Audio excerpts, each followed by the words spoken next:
المشاهدين والمتابعين، أهلا بكم في الحلقة 89 من كرة مع العمدة، والحلقة 21 من حلقات الموسم الرياضي 2022-2023. كلنا شفنا وتابعنا امبارح الأخبار اللي اتنشرت بخصوص مستر كامل أبو علي، اللي يقول لك استقال، واللي يقول لك هيستقيل بعد أسبوع، واللي يقول لك لو الاستاد ما اتعملش هيستقيل. ده غير طبعا البيان اللي اتنشر على صفحة النائب أحمد فرغلي بخصوص الاستاد الجديد، واللي اتقال من خلاله إن هيتم قريبا الإعلان عن المسؤول الأول عن تعطيل العمل في مشروع الاستاد. طب لا مؤاخذة يا أستاذ أحمد، لما أنتوا عارفينه سايبينه ليه؟ المشكلة في الأخبار دي مش إنها صح أو غلط، المشكلة الحقيقية هي توقيت نشرها. الأخبار دي اتنشرت قبل ماتش المصري مع الداخلية بساعات قليلة، وكلنا عارفين الماتش ده قد إيه مهم للنادي المصري، خصوصا بعد خسارته من أسوان. يعني اللي نشرها أكيد عايز يعمل بلبلة في الفرقة وانشقاق بين الجمهور. اللي نشرها أكيد مش عايز خير للنادي المصري، لأنها لما تتسرب للعيبة والجهاز الفني هتعمل قلق وتوتر إحنا في غنى عنه، خصوصا الفترة دي.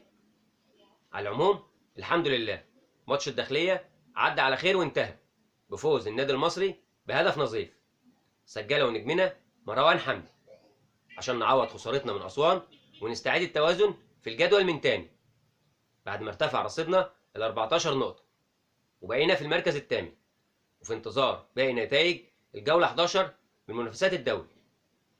النادي المصري خلال شهر يناير الجاري داخل على 3 مباريات في غاية الأهمية والصعوبة، وكلها ورا بعض.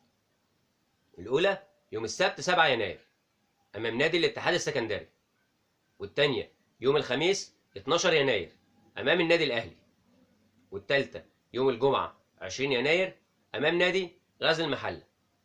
وده في الجولات 12 و13 و14 و15 من منافسات الدوري العام. المباريات دي صعوبتها أولا في إنها مباريات جماهيرية، كل جمهور عايز فرقته تكسبها، وثانيا الاتحاد السكندري والأهلي والمحلة سابقين النادي المصري في الجدول، يعني طبيعي جدا إن نتائجهم أفضل مننا. الأهلي طبعا بينافس على الدوري وهدفه القمة، وأكيد مش عايز يخسر أي نقطة. والاتحاد السكندري والمحلة عاملين نتائج حلوة من بداية الموسم، وبينافسوا فيوتشر على المركز الثالث. احنا ليه بنقول الكلام ده دلوقتي؟ بنقوله عشان كل واحد بيحب النادي المصري يعرف أهمية المرحلة اللي النادي داخل فيها خلال منافسات الدوري. مرحلة عايزة دعم واستقرار عشان نقدر نعوض النقط اللي خسرناها من بداية الدوري. يعني من الآخر كده مش وقت أخبار مضروبة وانفرادات وحصريات تودينا في داهية.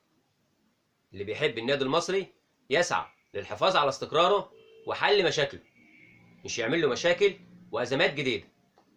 وفي ختام حلقتنا أحب أشكر كل المشاهدين والمتابعين على ثقتهم فينا واهتمامهم بالمادة اللي بنقدمها، واللي بنتمنى دايما إنها تحظى بإعجابكم وتكون عند حسن ظن حضراتكم.